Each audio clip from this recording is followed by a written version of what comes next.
గా జ్ఞాపకం చేయబడుతూనే ఉంది.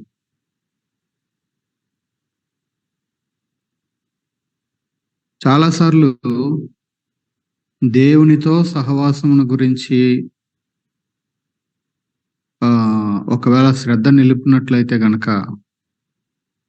దేవునితో సహవాసం చేసే వ్యక్తి జాగ్రత్తగా దేవుని బిడ్డలతో సహవాసము చేయకుండా ఉండలేడు. ఇది బై డిఫాల్ట్ జరిగేటువంటి విషయం. ఏ వ్యక్తి అయితే దేవునితో సహవాసం చేస్తాడో వ్యక్తిగతంగా, ఆ వ్యక్తి దేవుని బిడ్డలతో, దేవుని సంఘముతో సహవాసాన్ని ఆటోమేటిక్‌గా కోరుకుంటాడు. నేను దేవునితో అసలు విపరీతమైన సహవాసం చేస్తున్నాను. కానీ అంటే కుదరదు. ఈ 2 కూడా కలిసే ఉంటాయి. యేసయ్యను ఒకసారి ఆలోచించండి. ఆయన తండ్రితో ఎంత సహవాసం చేశారో చూస్తే, ఆయన ప్రజలతో చేసిన సహవాసం మనకు కనబడుతది. అపోస్తలులను చూడండి. ప్రభువు మరణించి తిరిగి లేచి వెళ్ళిపోయారు.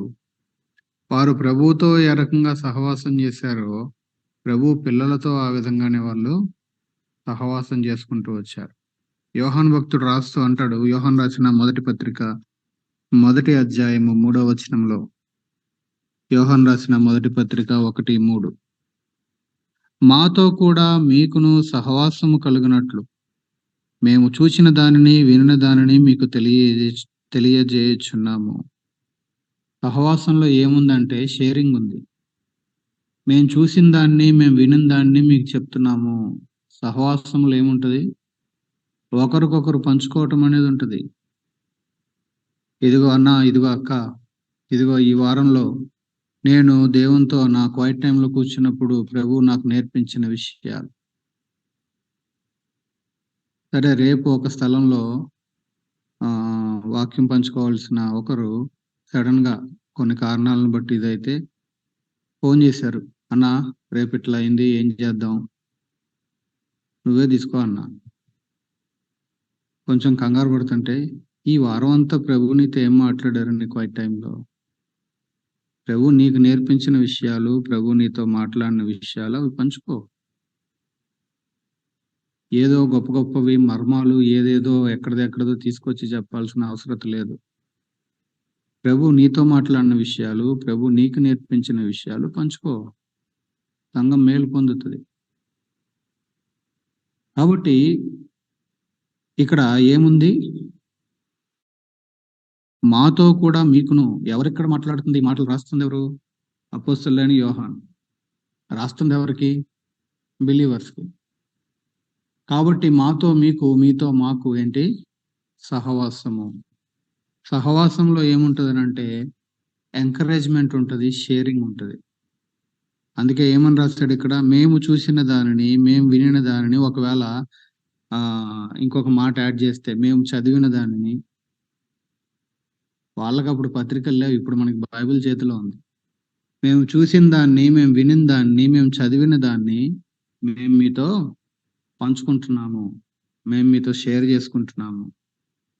అదే వచనంలో కొనసాగింపు ఏముంది? మన సహవాసము.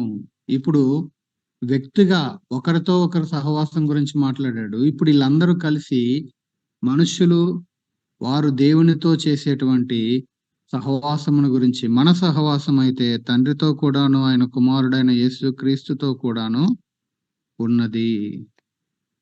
మన సంతోషము పరిపూర్ణమగుటకై మేము ఈ సంగతులను సో ఫెలోషిప్‌లో ఏముంటది? సంతోషం ఉంటది. కలిసి సహవాసం చేస్తా ఉన్నప్పుడు నాట్ ఓన్లీ ఎంకరేజ్‌మెంట్ ఏముంటది? సంతోషము.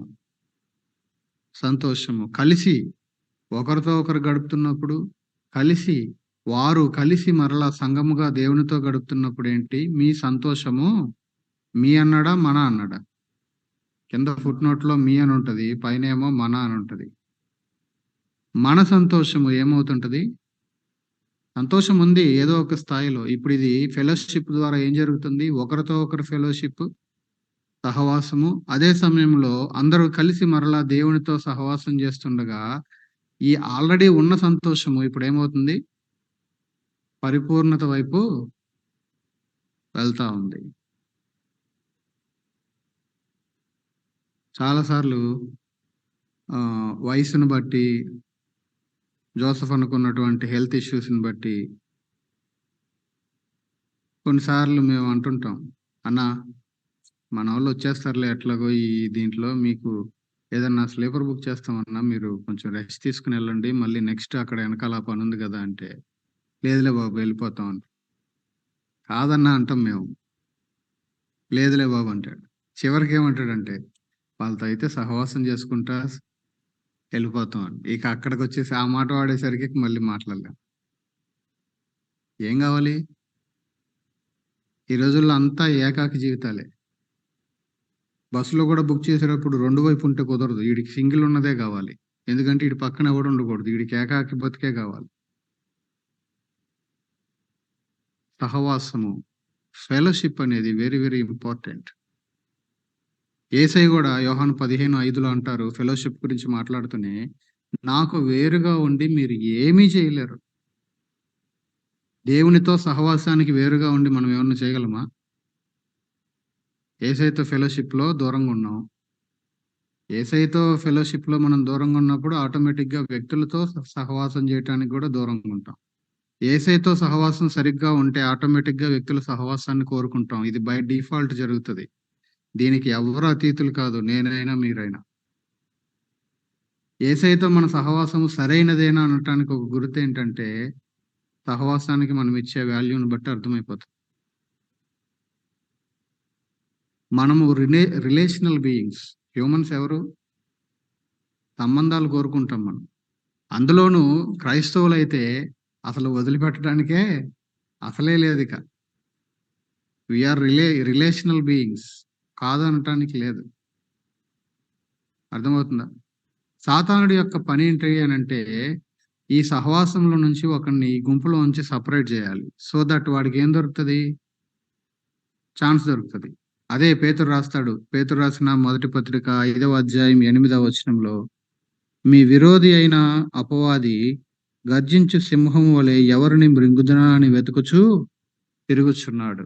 మీరెప్పుడన్నా నేషనల్ జియోగ్రఫీలో సింహం వేటాడేటువంటి పద్ధతిని గనక చూస్తే అది గుంపుగా ఉన్నప్పుడు వేటాడదు.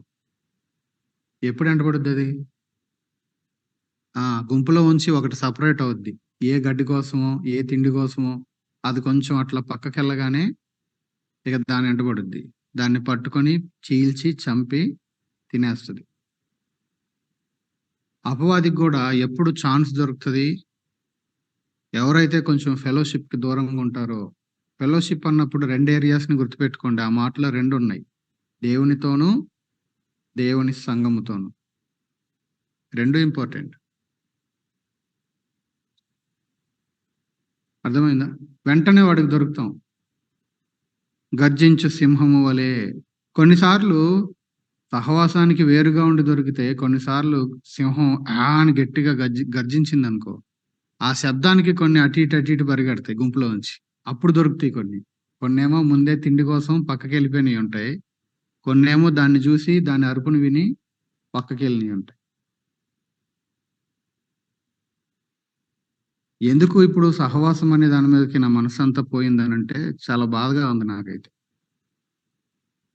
ఒక తమ్ముడు ఆహ్, మన తమ్ముడే లెండి. చక్కగా ప్రభువులో బలపడుతున్నవాడు, ఎదిగినవాడు, పరిచర్యలో అంతో ఎంతో పాలు పొందుతున్నవాడు. ఇక్కడ కొంతకాలం అటెండ్ అయ్యాడు మన దగ్గర. తర్వాత కూకట్పల్లికెళ్ళాడు. జాబు రీత్యా. అక్కడ మన వాళ్ళకి చెప్తే ఫాలో అప్ చేశారు. అక్కడి నుంచి లింగంపల్లికెళ్ళాడు. అక్కడ మన వాళ్ళకి చెప్తే కొంత మనోళ్ళు ఉదయ్ ఫాలో అప్ చేశాడు. అప్పుడప్పుడు చెప్తా ఉండేవాడు. "అన్న ఇట్లా ఇర్రెగ్యులర్‌గా ఉన్నాడు ఇట్లాగా." నేను అప్పుడప్పుడు మాట్లాడుతుండేవాడిని. ఎక్కడి నుంచైతే వచ్చాడో వాళ్ళు గూడా ఫాలో అప్ చేస్తున్నారు. దొరకడే. ఫోన్‌కి దొరకడు. రెస్పాండ్ అవ్వడు. ఏదో సంథింగ్ రాంగ్ అనేది అర్థమవుతా ఉంది. మొన్న మేమందరం నేను, అన్న, మేము సేవకులం అందరం కలిసి ఒక దగ్గర ఉన్నప్పుడు కాలొచ్చింది. వాళ్ళ నాన్నగారి దగ్గర నుంచి. ఎక్కడి నుంచొచ్చైతే వచ్చాడో ఆ సేవకులకి ఫోనొచ్చింది. ఏంటంటే మా వాడి మ్యారేజ్. మ్యారేజ్ అంట. ఏమైపోయింది? దొరికిపోతారు. అన్నా ప్రభు చిత్తమే నా లైఫ్‌లో ఇంకేం లేదు. అసలు ఇక్కడ కాదు. నేనంతా north India. North, north, north అనేవాడు. మెల్లిగా ఫెలోషిప్‌కి దూరం అవుతున్నాడు అర్థమవుతుంది. పట్టుకోవడానికి ప్రయత్నం చేస్తుంటే దొరకట్లే. ఏంటి తమ్ముడు అంటే, అన్న ఆఫీస్ అన్న మొబైల్ అలో లేదంటాడు. మొత్తానికి ఏదో కొంచెం గ్యాప్ వస్తుంది అర్థమవుతా ఉంది. సడెన్‌గా ఇప్పుడేంటి? ఇప్పుడు ఈయనకు తెలియకుండా నేను పెళ్లి జరుగుతుందా చెప్పండి? నార్త్ లేదు, సౌత్ లేదు, సంఘంలో యాక్టివ్ పార్టిసిపేషన్ లేదు. ఏమైంది? నేనేం ఆయన్ని విమర్శించట్లా. నాకు బాధతో చెప్తున్నాను. ఫెలోషిప్ అనేది ఎంత ఇంపార్టెంట్ అంటే, వాడికి దొరుకుతాం మనం. బైబిల్‌లో ఉన్న ఒక వ్యక్తిని నేను గుర్తు చేస్తాను. ఆదికాండంకి రండి. 14, 15 2 అధ్యాయాల్లో చూస్తే 14లో అబ్రహాము యొక్క పశువుల కాపరులకి, లోతు యొక్క పశువుల కాపరులకి సమస్య వచ్చిందంట. గొడవ వచ్చింది. కాబట్టి ఇక్కడ వాళ్ళిద్దరు ఏమయ్యారు? సెపరేట్ అయిపోయారు. సెపరేట్ అయిపోయారు. కాబట్టి ఇక్కడ ఇప్పుడు అబ్రహాము ఏదో పెద్దరికంగా ఏమన్నాడు? మనం బంధువులము, మనకు కలహం ఉండకూడదు. కాబట్టి నువ్వు ఇటెళ్తే నేను అటెళ్తా, నేను అటెళ్తే నువ్వు ఇటెళ్ళు అన్నాడు బాగుంది. ఈయన గారు ఏమనుండొచ్చు ఒకవేళ అనాలి అంటే? ఈయన ఏమవుతాడు ఇంతకీ? తమ్ముడా? కొడుకా? అబ్రహాము ఏమవుతాడు లోతుకి? బాబాయ్. ఏమనొచ్చు? చిన్నాన్న అట్లంటావేంటి? అసలు అప్పటి నుంచి నేను నీ దగ్గరే కదా, మీకు పిల్లలు లేరని నువ్వే కదా నన్ను గారాబంగా పెంచావు. ఇప్పుడేమో అటెళ్ళమంటావు, ఇటెళ్ళమంటావు. కాదులే, ఆ సమస్యలు ఏదో రాకుండా జాగ్రత్తగా చూసుకొని మనం ఏదో మేనేజ్ చేసుకుందాము అని ఏమన్నా మాట్లాడినట్టుగా మనకు బైబిల్‌లో ఉందా? అయితే ఆ విషయాలేం రాయబడలేదు గానీ, ఏం రాయబడిందక్కడ? ఆయన కన్నులెత్తి చూసినప్పుడు ఆయనకేం కనబడిందంట? సొదొమ ఎట్లా కనబడిందంట? ఆ మాట ఉంటది చూడండి. పచ్చగా అసల మామూలుగా కాదు. బహుశా వెయిట్ చేసాడేమో. నాకెప్పుడు రిలీఫ్ దొరుకుతది, ఎప్పుడు విడుదల దొరుకుతది, ఎప్పుడు, ఎప్పుడు అన్నట్టుగా ఎదురు చూసాడేమో. ఆ తప్పిపోయిన కుమారుడు ఎదురు చూసినట్టు. నా ఆస్తి ఎప్పుడు ఇస్తాడో, ఎప్పుడు పోదామో, ఎప్పుడు బయటపడదామో అన్నట్టుగా. ఆ విధంగా అబ్రహాముని వారించినట్టుగా, కాదు అన్నట్టుగా మనకేం రికార్డ్ చేయబడలేదు గానీ, ఆయన రియాక్షన్ ఎట్లుందనంటే కన్నులెత్తి చూసాడంట. అది అందంగా కనబడిందంట, పచ్చగా కనబడిందంట, నివాసానికి యోగ్యమైందిగా గూడా కనబడిందంట. వెళ్ళిపోయాడు. ఇక్కడ లోతు చేసినటువంటి పని ఏంటి అనంటే, ఫెలోషిప్‌లో నుంచి బయటికెళ్ళాడు. ఇప్పటిదాకా ఎవరి ఫెలోషిప్ ఉంది ఆయనకి? దేవుని బిడ్డల యొక్క ఫెలోషిప్ ఉంది. అబ్రహాము యొక్క సహవాసం ఉంది. ఎప్పుడైతే ఈయన సహవాసంలో నుంచి బయటికెళ్ళాడో, ఎప్పుడైతే ఈయన సహవాసాన్ని పోగొట్టుకున్నాడో, ఈయనకి జరిగినటువంటి నష్టాలేంటి? మొట్టమొదటి నష్టం ఏంటి? 14 అధ్యాయంలో చూస్తే, ఈయన సొదొమని కోరుకొని సొదొమ, గొమొర్రా వైపు వెళ్ళాడంట. అబ్రహాము లోతుని విడిచి సొదొమ దగ్గరికెళ్ళి దాని గుడారం వేసుకున్నాడు. ఇది 14 అధ్యాయంలో చూస్తాం. 14 అధ్యాయము 12వ వచనం దగ్గర నుంచి 16వ వచనం దగ్గర వరకు మనకు చూస్తే మనకు కనబడేదేంటి? సొదొమ, గొమొర్రాల మీదకి ఎవరొచ్చారు? శత్రువు వచ్చాడు. ఈయన గూడా అక్కడే ఇల్లు కట్టుకొని నివాసం చేస్తున్నాడు కాబట్టి, అందరితో పాటు వీళ్ళని గూడా ఏం చేశాడు? వీళ్ళ మీద గూడా దాడి చేశారు. వీళ్ళను గూడా పట్టుకొని లోతుని, లోతు కుటుంబాన్ని, అదే సమయంలో లోతుకు కలిగినటువంటి ఆస్తిని మొత్తాన్ని పట్టుకొని, చెరబట్టుకొని తీసుకొని పోతా ఉన్నాడు. అవునా? ఇప్పటిదాకా లోతు మీద దాడి జరగలేదే? ఇప్పటిదాకా ఎందుకు జరగలా? అర్థమవుతుందా? శత్రువు ఎప్పుడొచ్చి దాడి చేశాడు? ఎప్పటి వరకైతే ఆయన సహవాసంలో ఉన్నాడో అప్పటి వరకు బానే ఉంది లోతు లైఫ్. ఎప్పుడైతే ఫెలోషిప్‌లో నుంచి బయటికెళ్ళాడో ఏం ఏం జరిగింది ఈయనకి?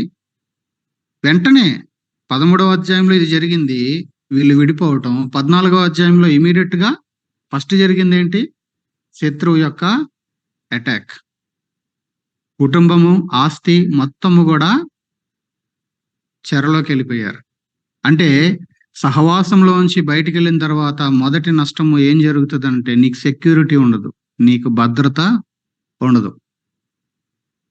ఫస్ట్ ఈయన భద్రత కోల్పోయాడు. ఇప్పుడు దాకా చాలా ఏమంటారు భద్రంగా ఉన్నాడు. ఇప్పుడేం లేదు ఆయనకి. No security. సహవాసంలోంచి బయటికెళ్తే నీకైనా, నాకైనా జరిగేదదే. No security. భద్రత కోల్పోయాడు. ఆ తర్వాత కిందకొస్తే లోతు గురించే మనకి నెక్స్ట్ కనబడేది 15, 16, 17 అధ్యాయాల్లో ఇక్కడంతా అబ్రహాంకి, దేవునికి మధ్యలో ఉన్న కొన్ని విషయాలు చూస్తాం. ఇప్పుడు 19వ అధ్యాయం దగ్గరకొచ్చేసరికి మళ్ళీ లోతొస్తాడు. 19వ అధ్యాయము 9వ వచనం దగ్గర నుంచి 14వ వచనం దగ్గర మనకి చూస్తే వాస్తవంగా 19:1 ఈయన ఎక్కడున్నాడు? లోతు సొదొమ యొక్క గవిని యొద్ద కూర్చున్నాడు. ఈయన గవిని దగ్గర ఆ ఊరు పెద్దయిపోయాడు. మంచిదే, ఊరు పెద్దవటం పాపమేం కాదు. కానీ ఈయన ఏమైపోయాడు వాస్తవంగా చూడండి. ఊరి పెద్దంటే రెస్పెక్ట్ ఉంటదా? పెద్దంటే సర్పంచో లేకపోతే ఏదో మున్సబో ఏవో ఉంటాయి కదా పేర్లు. వాళ్ళకి రెస్పెక్ట్ ఉంటదా అంతో ఇంతో? "ఏయ్! సర్పంచ్ గారురా, మున్సబ్ గారురా" అని. ఇప్పుడు ఈ పెద్దగారికి ఏం పోయింది అనంటే 9వ వచనం దగ్గరికెళ్తే ఆ! ఆ! వాళ్ళేమంటున్నారు, ఇంటి మీదకొచ్చినోళ్ళు, "మీ ఇంటికెవరో వచ్చారు ఆళ్ళని బయటికి తీసుకురా" అంటే, "ఒద్దొద్దు" అంటున్నాడు. అంటే వాళ్ళేమంటున్నారు 4 లైన్‌లో చూడండి 9వ వచనం. "మరియు వారు వీడెవడో మనలోనికి పరదేశిగా వచ్చి తీర్పరిగా నుండా చూచున్." ఏమంటున్నారు లోతుని? ఈడెవడో రెస్పెక్ట్ ఉందా అందులో? "నువ్వెవడివిరా నాకు చెప్పడానికి?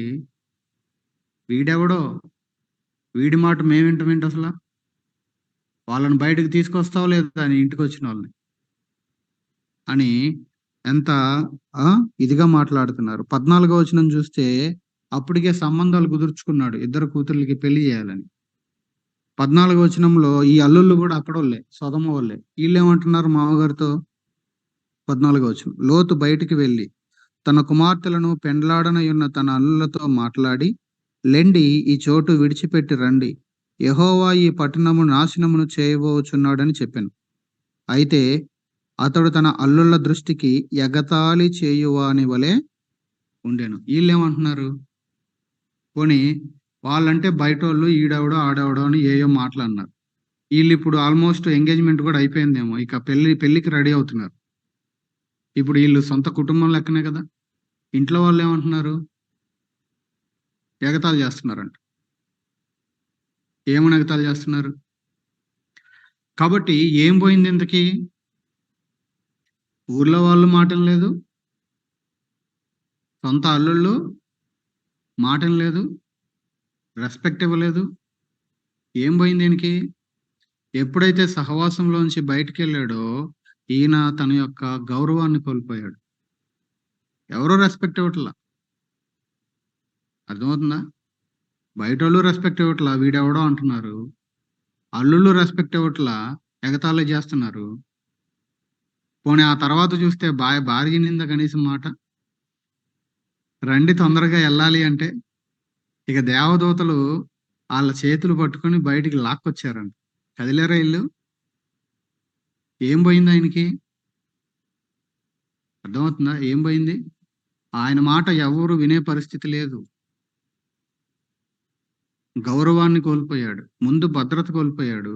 రెండవది గౌరవాన్ని కోల్పోయాడు. సహవాసంలోంచి బయటికెళ్తే నీ మాటకి, నా మాటకి విలువుండదు. ఈరోజు మనం ఏదన్నా అంతో ఇంతో రెస్పెక్ట్ ఇతరుల దగ్గర నుంచి పొంది అనుభవిస్తున్నామంటే బికాస్ ఆఫ్ ఫెలోషిప్.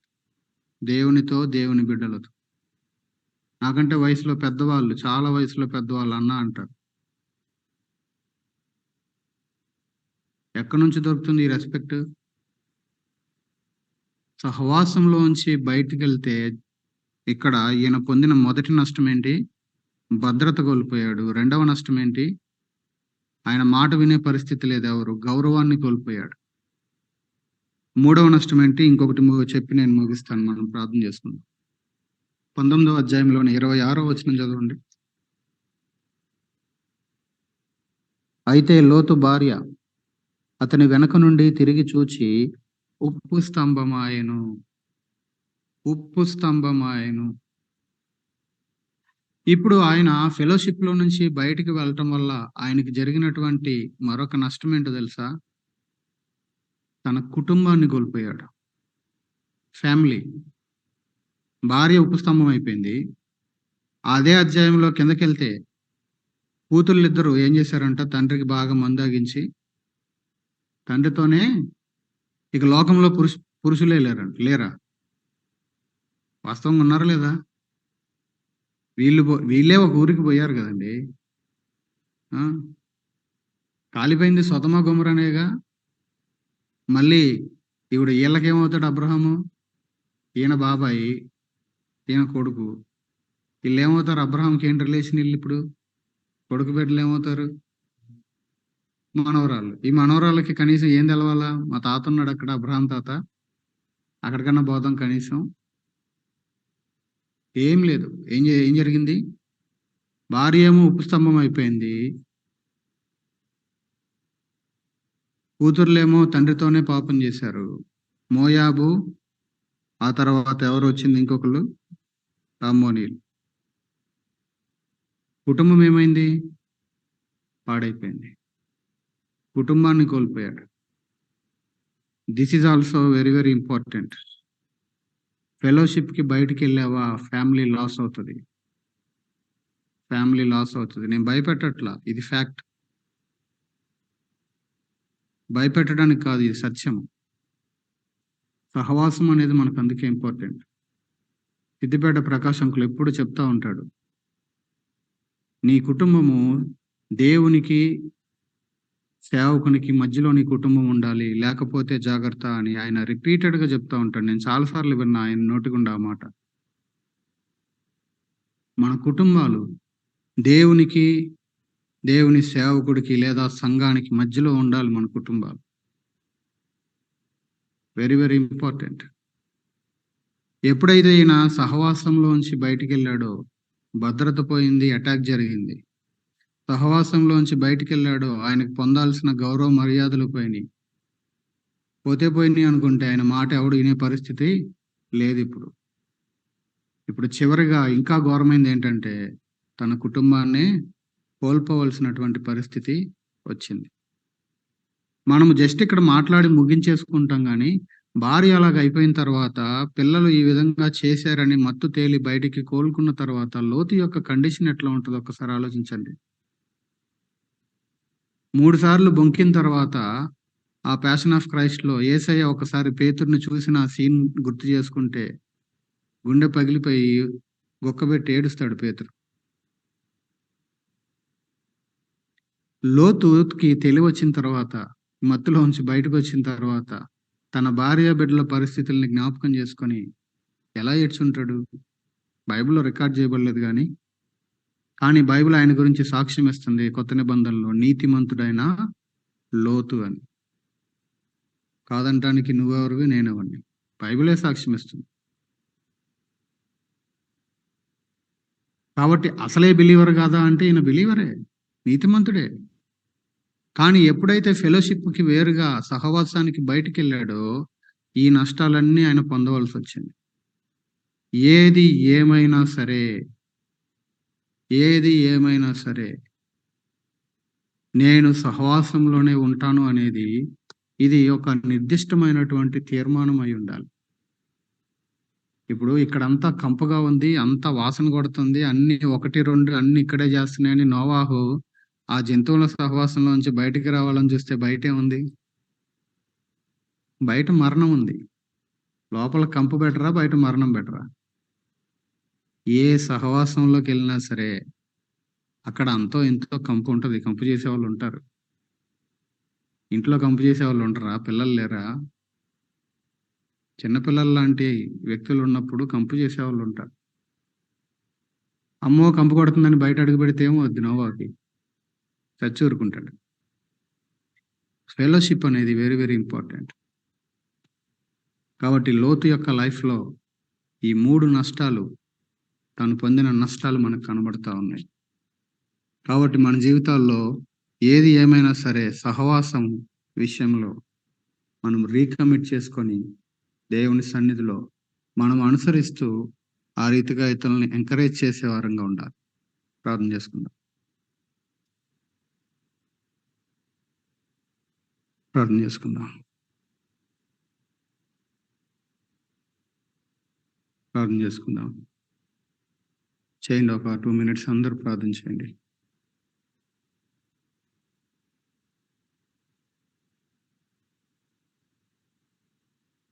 దేవుని వాక్యంతో ప్రార్థన చేసుకుందాం. వేరే అంశాలు ఇప్పుడు చేయొద్దు.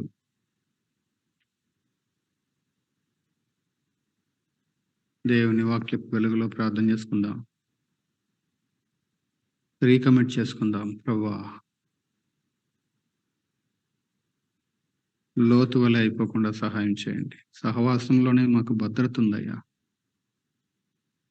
సహవాసంలోనే మాకు గౌరవం ఉందయ్యా.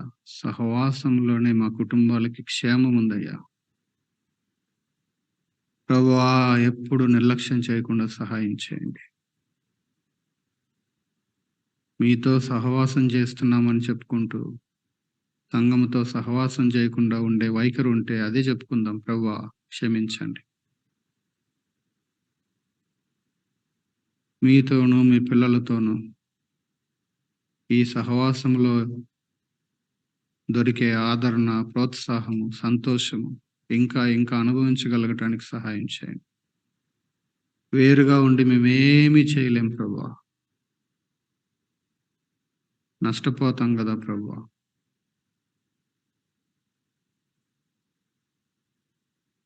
ప్రభువా, కనికరించండి. సమర్పించుకుందాం.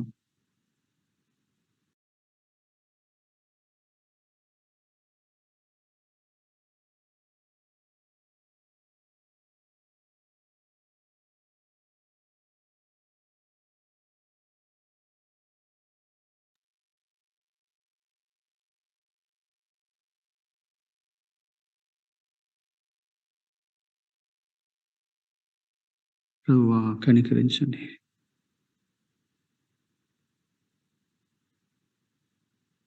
ప్రభువా, ఒంటిగాడి మీద ఒకడు పడితే వాడు లేవలేడని ఇద్దరు ఉంటే వాడిని జయిస్తారని ప్రభువా ప్రసంగి గ్రంథంలో మీరు సెలవిచ్చారు. మేము ఒంటరులముగా ఉండకుండా సహాయం చేయండి ప్రభువా.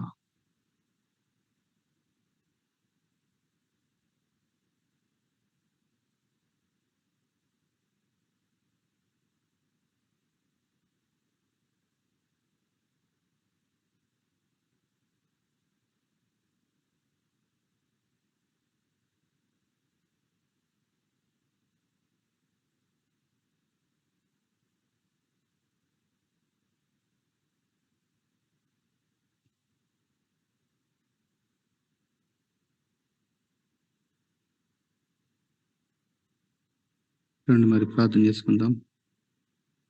మరొకరు ప్రార్థన చేయండి. ఆన్లైన్లో వాళ్ళు వీరిని వాక్యంతో చేద్దాం. రేపటి ఆరాధన కొరకు ప్రార్థన చేద్దాం. అదేవిధంగా మరికొన్ని కుటుంబాల కొరకు చేద్దాం. సైద్ బాబు, జ్యోతి కుటుంబం కోసం ప్రార్థన చేద్దాం. వాళ్ళతో పాటు అక్కడ నుంచి బ్రహ్మానందం ఆ కుటుంబం కూడా వస్తున్నారు. వారి కొరకు కూడా ప్రార్థన చేద్దాం. బ్రహ్మానందం ఫ్యామిలీ. తర్వాత విజయ్ బాబు, స్వాతి కుటుంబం కోసం, అశోక్ హెప్సిబా కుటుంబం కోసం కూడా ప్రార్థన చేద్దాం. రండి, ఒకరు ప్రార్థన చేయండి వీరి కోసం.